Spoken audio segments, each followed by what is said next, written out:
nome è Gladys, abito a Bruxelles da 20 anni e per questa serata di pioggia noi usciamo dalla casa per approfittare. È l'inizio della festa di Noel, è una bella possibilità per uscire, avere le amiche, buare, mangiare e approfittare di questa bella musica a Bruxelles.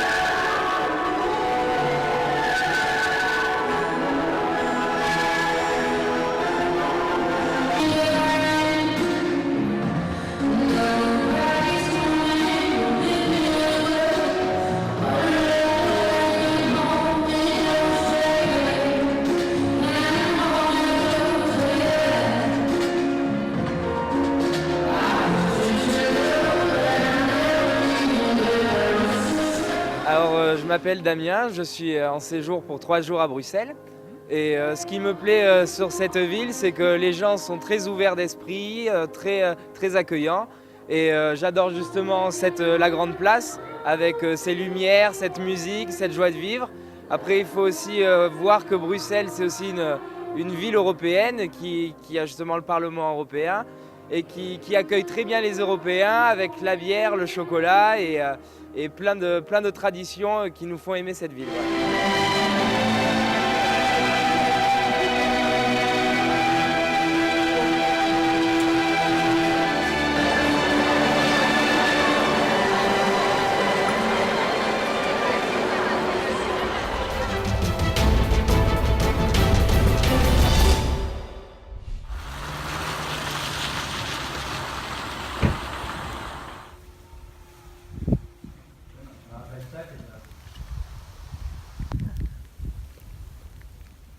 امنو که الگونده بناویه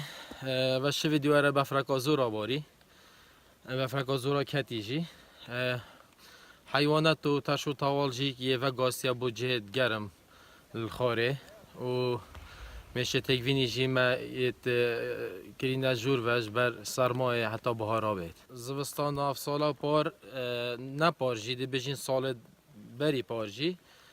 زیتر بفرتات و زورتر کت حتی ویدمی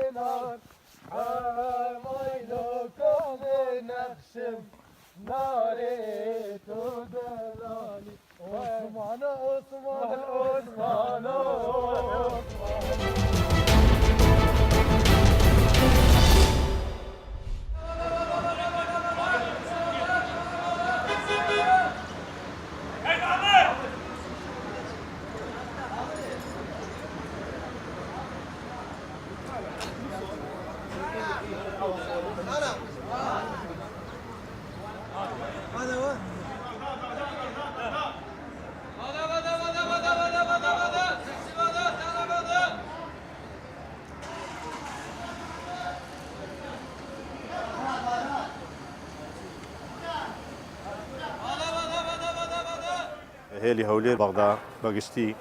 بە سیارەی بچووک و گەورە ئازارمان هەیە لەو ڕێگای تەقتەق ڕێگایشی ناخۆشە ئێستا بەلای کەمی 7 سعات دەگەی بەغا یعنی کابراگە ئیشەشێوی داوامەشێوی پێڕە ناگا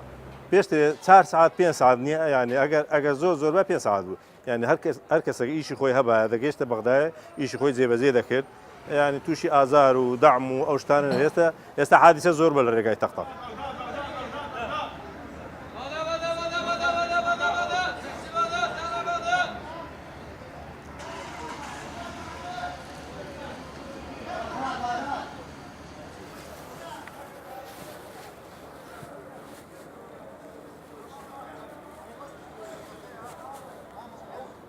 بەڕاستی ئەمە شۆفێرانی هێڵی هەولێر کەرکووک زەرمەندی یەکەمین لەم وەزعی کەوا ئێستاکانە لە کوردستانە ڕوویداوە بە تایبەتی وەزعێکی زۆر ناخۆشە کەوا ئێمە ڕێگاکەمان جاران 45 بۆ 50 دقە بوو ئێستاکانە ڕێگاکەمان دوورەوە بۆ 2 ساعت و بۆ 3 ساعت بەڕاستی سیارێکی زۆرمان تووشی تێکشکان بووە تووشی دەعم و حادسات بووە تووشی وەرگەڕان بووە